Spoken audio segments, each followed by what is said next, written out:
make sure next time you double check which order you drop it off, because you dropped off the wrong order. It's like, oh my God, I felt so shook. I was scared. I am what you call a multi-apper. I do Uber Eats, Doordash, and Grubhub.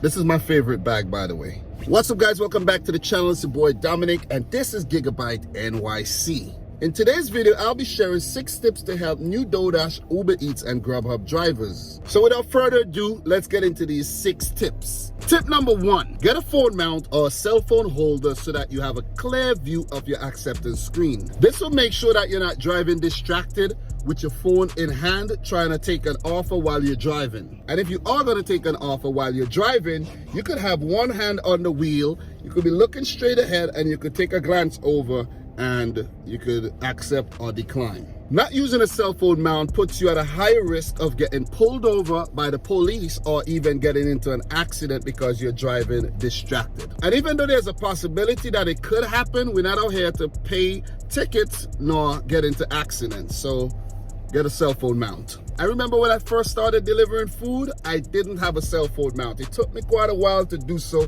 and it was an absolute game changer. You could get very affordable and at the same time very effective mounts on Amazon or at your local store like a TJ Maxx, a Burlington's, or a Marshall's, or even your local Best Buy. I got this Humix phone mount on Amazon for about 12 bucks, and it's been great. It's been definitely great so far. Tip number 2, when you arrive at the store for pickup or at the customer for drop off, try to find an appropriate place to park. Just don't pull up and block the road or block the entrance way to the parking lot or park in the no parking areas. Find a spot if you can, even if you have to walk just a little distance. I'm not saying you're gonna walk a mile, but if the only spot is like at the back of the parking lot, just park at the back of the parking lot, because you might park right in front of the store. You get into the store, the food is not ready, you're in there waiting 10 minutes, and you're causing a whole heap of chaos outside. Like guys, for example, I just picked up this order. First time picking up from that spot, didn't know where to park. So I found myself a parking meter. Paid 25 cents and I'm good. I didn't have to risk getting a parking ticket by parking in that no fire zone over there, you know what I'm saying?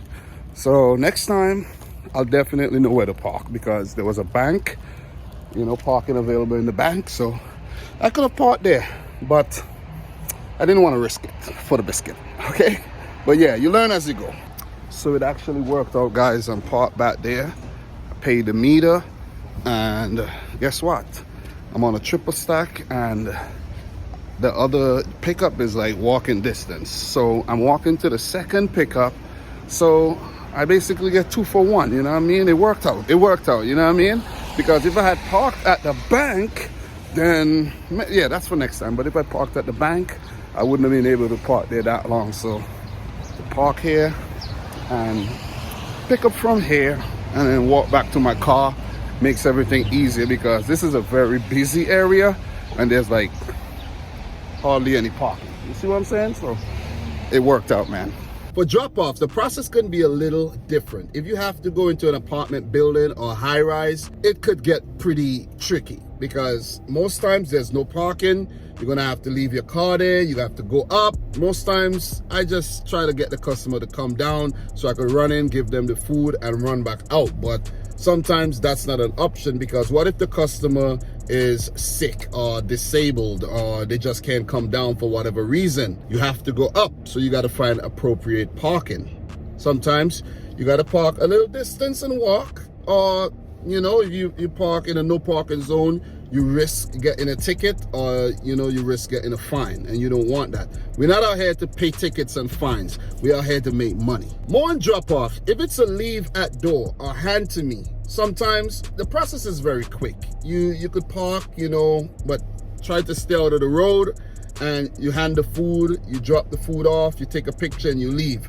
Don't block the road. Try to park and give the other motorists some space so that they could pass, and you know, to just make things flow a little bit better, because sometimes I see people just park, block the road, and they cause traffic. I'm not saying I never did it myself, but I'm getting better, and I've got better. And you don't want to make these mistakes and get yourself into unnecessary trouble. But just use your common sense when picking up and dropping off food. And try not to park in handicapped parking spaces, because I see people do it all the time.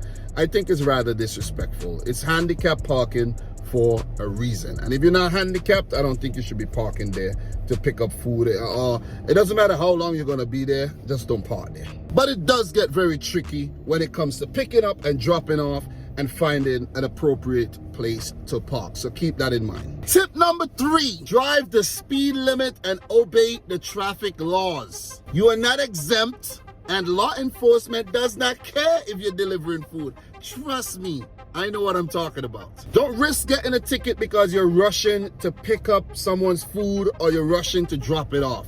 It's not worth it. Take your time and drive. Remember, there's other motorists and pedestrians using our roads, so don't rush, take your time. You'll get to your destination on time. Believe me, you will. Remember, you are an independent contractor. These companies, Doordash, Ubereats, Grubhub, do not pay your fines. They do not pay your maintenance bills, and they won't take care of you if you get into an accident. That's not their responsibility. That's yours. So drive carefully, obey the traffic laws, stop at the stop signs. I know sometimes there's the anxiety, you got to get to the customer on time. You want to, you have 3 drop-offs, you have 2 drop-offs, you might even have 10, but take your time. Tip number 4, be polite to workers and staff at the pickup locations. This is a big one. Whether it's a restaurant or a deli or a store, just have some respect. Just picture yourself working behind the counter or making the food and say, would I want this for myself? Would I want this for my kids? Would I want this for my mom or dad? Don't do it. You see what I'm saying? Be respectful, because we're doing the easy part here. All we're doing, driving to the store, picking up the food, dropping it off to the customers, and we're probably making more money than these people who are busting their behinds behind the counter or in the kitchen. A little patience and kindness goes a very long way. What I like to do, if I go to a store a lot, I try to, find out the person's name and, say, hey man, hey John, how are you doing today? I'm picking up for such and such. You build that relationship with, the pickup locations so that it makes the process easier next time. Or there might be a rush. You might have, you might be familiar with the person behind the counter. You just, give them a wink. You just show them your phone. They might get you your food faster than other people. You see what I mean? Just because you're kind and everyone else is there trying to shove their phones in the clerk's face. So be polite. Too many times I see drivers imposing themselves, shoving their phones in the employees' faces, going around customers. It's just rude. It's just plain rude. You know what I'm saying? And no need to get frustrated and try to argue with the people behind the counter. Unassign. There's something called unassigning an order. You can't unassign too many orders, but if the wait is excessive and you're getting frustrated, why are you doing that to yourself? Just unassign the order. You might be a new driver, but as an experienced driver, I might have situations where I feel like I'm new, like I'm going to a store for the first time. So the first thing I do, I check for the Ubereats Grubhub or Doordash location in that store where it says there might be a sign that says pickup, and I head to that area. I make myself, present, make myself seen, and I might say, hey, I'm picking up for such and such.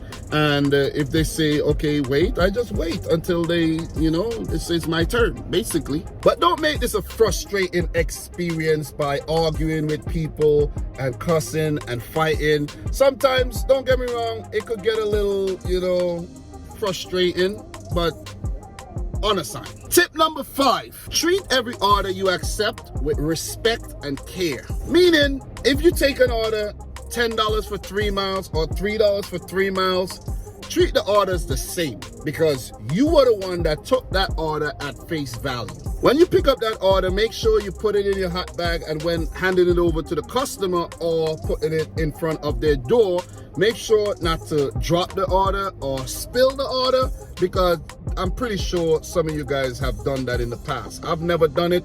but things have spilled before, but it wasn't my fault. But you got to make sure you double check everything and treat the order with care. I know you guys might watch other videos and you see this whole no tip, no trip thing going on, or drivers getting mad that the customer didn't tip them. But guys, it says it right there whether it's a tip or not. If you're doing Uber Eats, if it doesn't have a tip, like for me, if the order comes in without a tip, I don't take the order. So I don't get mad when it doesn't have a tip at the end of the day. Like at the end of the shift, like if I check and it didn't have a tip, I don't get mad because I didn't take that order. You see what I'm saying? So you treat every order with respect, because the overall customer experience depends on you, because you're like the final piece of that puzzle. You're the one handing that food over to the customer. So make sure that it's a good experience. Deliver as if you're delivering to yourself. I know some people's standards might be a little different than others, but be classy. And last but not least, tip number 6. Guys, if you have any more tips, please leave it in the comment section down below if you can. And according to how well this video does, I'll come up with 6 more tips to help new drivers. This one is very, very important. When picking up an order, make sure that the name in the app matches the name on the bag or the package. You don't want to get to your drop-off location and when you double checking the name, you're like, oh man, I'm supposed to drop off for John, and you're dropping off for James instead, right? You see James on the bag and you're like, oh man, that has happened to me before, right? That happened to me before. I had 2 orders. I dropped off one order for the wrong customer and the other order was supposed to be for that customer, but I'm dropping. So I mixed up the orders, basically. What I did to fix that situation, I had to go back to the other customer to get that order, give them their order, and take the correct order back. That was a mess. Oh man, that was a mess. You don't want that happening to you. When picking up at the store, you can pick up the wrong order. You could, if you're supposed to pick up for James M, you might pick up for James N. There's situations like that. So make sure you double check everything. If you're asking the clerk or the employee, to hand you a bag, especially at McDonald's, make sure you double check the numbers, because that happened to me before. I went to the McDonald's, I give, this kid the number. He came back with a bag. I didn't double check the bag. I went, dropped it off. That was very early in my food delivery career too. I dropped off the bag, and then I got this phone call and they said, hey, make sure next time you double check which order you're dropping off because you dropped off the wrong order. It's like, oh my God, I felt so shook. I was scared. I went back to the McDonald's. I remember the last 4 of the order, right? Because McDonald's, it goes by the number and not the customer's name. I remember the number, and I went and I got the correct order and I dropped it back for the customer. They got 2 food, right? They got 2 orders. I messed up someone else's day to fix my problem. You don't want to do that. And if you mess up the orders, the customer could always go on the app and say the order was not received, or they received the wrong order, and you could receive a contract violation. And those are not fun. Those are definitely not fun. When you get a contract violation, it's like your girlfriend just broke up with you. That's how it feels. You know what I'm saying? It's like, oh man, my heart.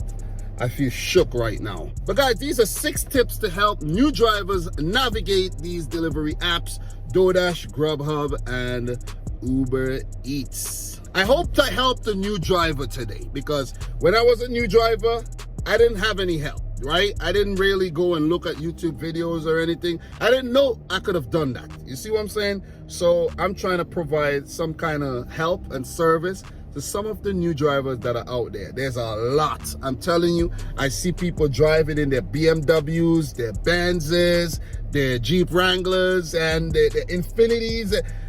People are out there trying to make this money right about now, and there's a lot of people not doing the right things. People not using the hot bags. People just, out here, looking wild, I'm telling you. So here's some tips to help you. And if you're new and you want more tips, hit the like button, subscribe to the channel, leave me a comment down below. Let me know if there's any tips you would like me to talk about next time around. I'm your boy Dominic. This is Gigabyte NYC. And until next time, I like to say thanks for watching. Peace out.